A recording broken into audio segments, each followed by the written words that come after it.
two actors, Rupert and Jack, please.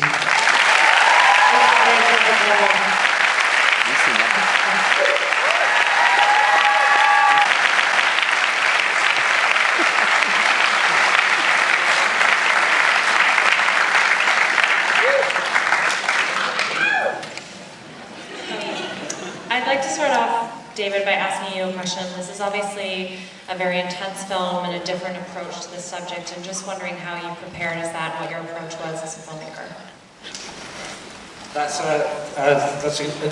quite a lot of answers that I can give to that question. But I mean, first of all, there's an amazing script that came to us through the writer Jonathan Lasser, who's very kind of involved in the prison world as a therapist, and wrote a very, very authentic script. And essentially, I was really moved by it, but my first thought was to try to serve this script as much as I possibly could, and to create as much of a world around it as possible. And we did that all sorts of ways. We were very helped by the fact that we found a great location, which was an existing Victorian prison in Belfast, that we were able to kind of make ours and make that world very real. And we worked with the cast, rehearsing, working through the group scenes. And we worked alongside murderers. We had ex-murderers, which we used as reference, so they added to the authenticity.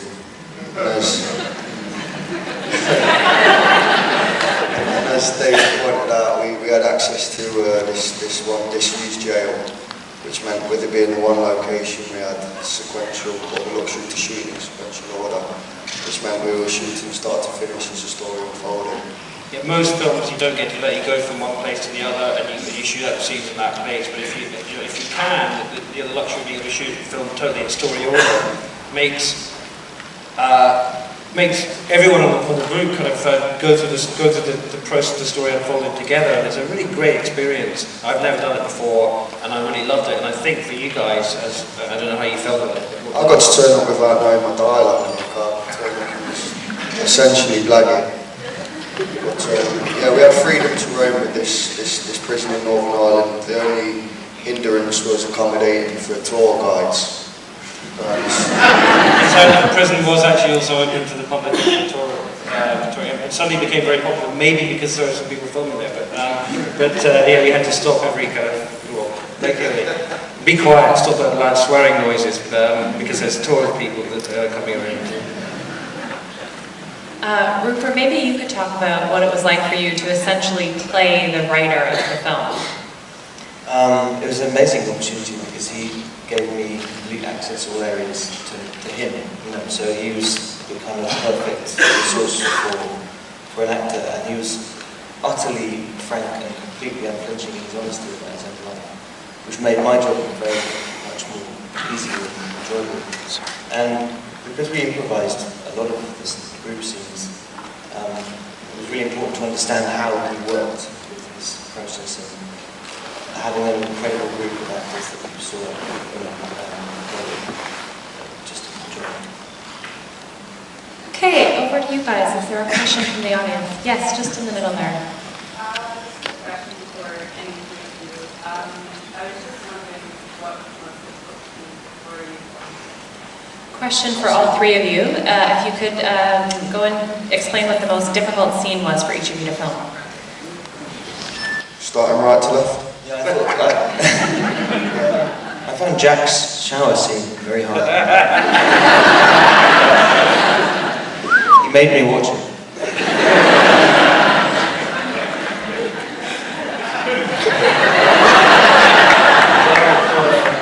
David?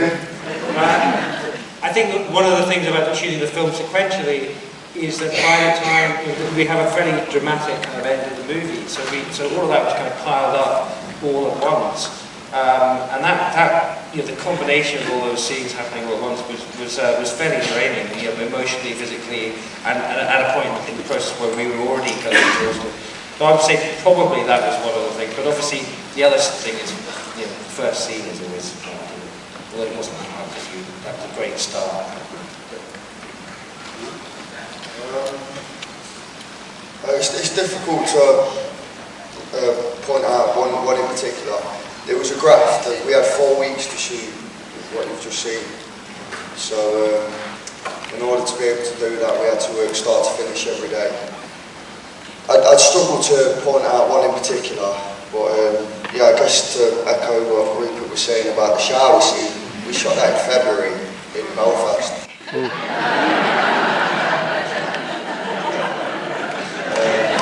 And obviously we can't heat the water in the shower due to steam issues. So hopefully that might add an excuse to maybe some potential inadequacy, I don't know. I think hard might be the wrong term. On that note, just go to the front row here.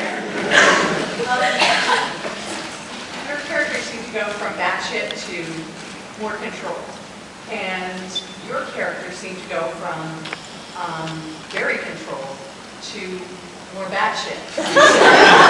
But what impressed me, and what I really like you to talk about a little bit, is the fact that it was all mostly body language. A lot of that was, it wasn't dialogue, it was physical, and that made it very, very intense. I had, twitchy. So the question was about the physicality of the performances of both Jack and Rupert, and where Jack went from being kind of like batshit crazy to more controlled, Rupert's character went in the opposite direction. So if you guys can talk a little bit about that.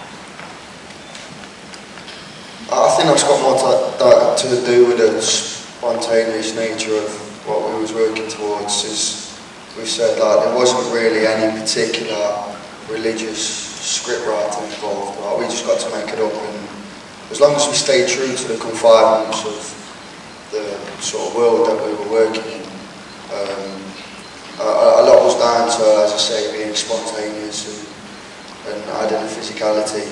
It's an interesting point you got there about the two sort of trajectories that myself or Eric's character plays alongside Oliver.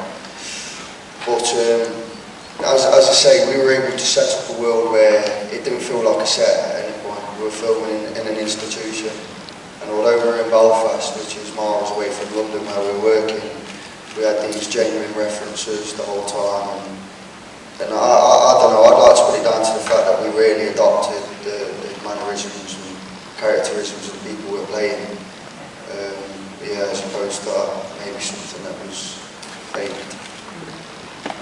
I got very interested in body language because of its relationship with violence, and the way that you can face somebody or address them or even look at them can lead to violence. And sort of studying those knee hair triggers that can really kick off was the beginning of it for me. Jonathan's work he's a big guy, he's bigger than I am, and he has no problem at all standing between two convicted murderers and de-escalating the situation. Gotta be really interesting. Yeah, it was. Okay, next question. Somebody on the back near the aisle, yeah? I'm just going to go for the compliments, and I'm just going to say that you're fucking phenomenal.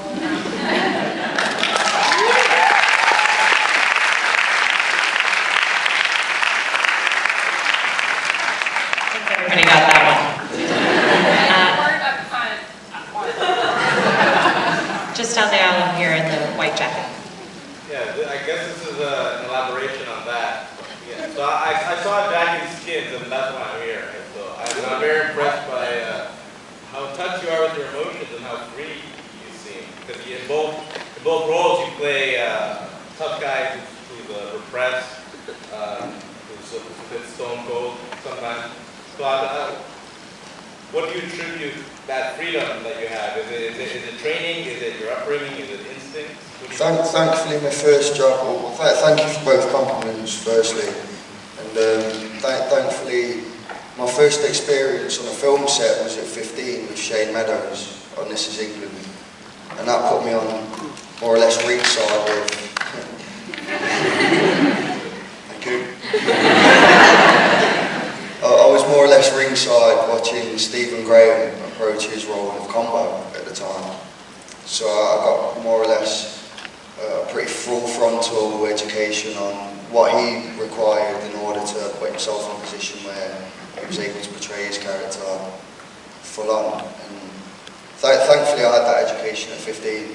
Yeah, so, that's what I say, you're very young, you know, it looks like you're going to be around for a while. Let's hope so, let's not,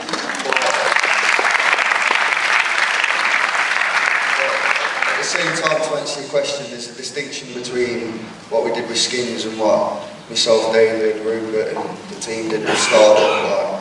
Hopefully we can define two separate characters, and the common denominator, I guess, being the fact that when we was on set, I felt completely reassured by David.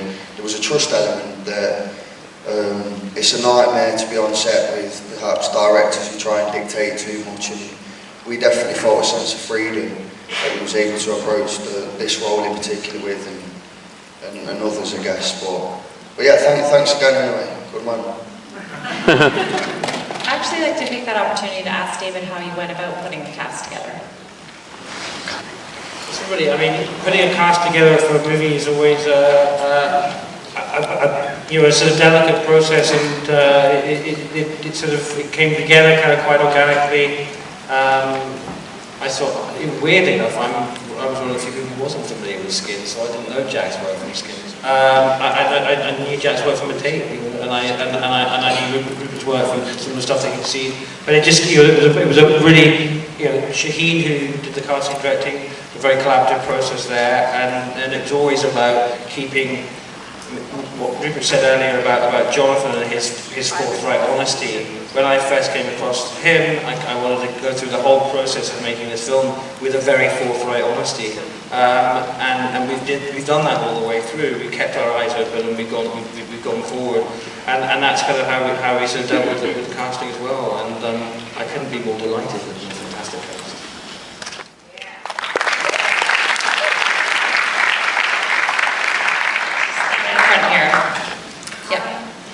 Hi. First of all, I'm wondering if you can talk a little bit about the extraordinary ensemble that you assembled. Talk about casting how much was working with this extraordinary other group of actors that could be here. And the line about the it, who isn't quite a it because only his dad's good. Is that a dig at Ben Mendelsohn or no? Well, it's actually a direct description of Jonathan himself. So, although there is a kind of I guess a sort of thing there, but that wasn't really played out. Just talk about working with Ben Mendelsohn. Well, Ben Mendelsohn, yeah, it's a shame he couldn't be here, and I'm thank you for reminding us, because Ben's working in a movie in England at the moment, so he couldn't be here. But Ben's an amazing actor, and I think both of these guys will have something to say about that as well. And he very much sort of, you know, the sort of level of unpredictability he brought to what was going on was great, and how that emotional journey kind of came together. Incredible.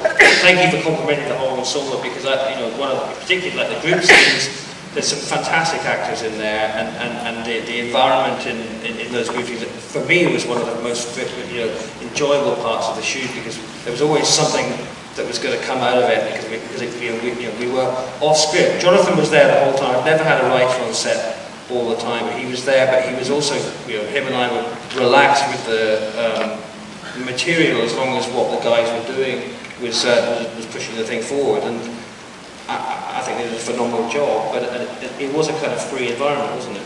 We were sort of allowed to go places where we wanted to go. And the group scenes are great for that. I felt real conviction with everyone that I was alongside in the group scenes, even the extras.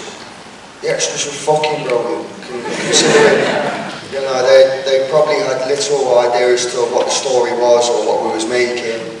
We were just in Northern Ireland, and they were local, and they were there start to finish, and they were more than happy to add some form of reality to what we was hoping to achieve. And then including the supporting roles as well. I mean, I've really walked away from jobs feeling as proud as I was working with the likes of Rupert. Just the surrounding roles. When we was in them group scenes, and bear in mind we shot a lot handheld, so we were just capturing moments. So as I say, it was real spontaneous, and to have complete conviction in, elements of the story that weren't particularly key, but we were still able to nail beats and really lose ourselves in moments that eventually either made the cut or they didn't. We were just lost in the end, and I didn't really feel like, half the time I didn't feel like I was making a movie. I felt like I served a bird. I felt like I was incarcerated, so hopefully it equated to a good end product. We have time for a couple more questions, just on the aisle over here. First and foremost, I wanted to say that congratulate you three and the cast and crew of the film. It's brilliant. I think it's really raw. It's really unflinching. You really dive into it. The genre of the yo genre. Like a lot of really, really great films. So congratulations on that first off. And my question's for David and Jack. David, you seem to be like genre hopping all the place. Like you go from sci-fi, you go dark comedy with Spread, and then you do a little bit of music with you instead. So I just wanted to see like your take on how you jump from genre to genre. Like, is it a daunting task? Is it something that you find exciting? And for Jack, I wanted to ask if you saw Bronson and the film Bronson, Tom Hardy's character was a little bit of an inspiration for your character. Okay, so first off, that was congratulations. Next thing to David, you've worked in a lot of genres in your filmmaking. If you can talk about what that's like as a filmmaker, challenging, daunting. Well, it's an interesting question because I don't think I've worked in any genres. I think this is the first time I've ever worked on a genre film. I think I've always been trying to not do genres, and this is the first time where I've actually kind of gone, right, okay, there's nothing else this can be but a prison drama, but also to try and make it a prison drama that has a human touch to it, that has some sensitivities and has some other things to expand the conventions about genre, and actually. In a way, I kind of might want to do genre more because I quite like the idea of the restrictions. I love the idea of working within the restrictions of that limited environment. But just being able to kind of explore the details of that is really pretty compelling, I think. And it allows you to focus, and I've enjoyed the experience.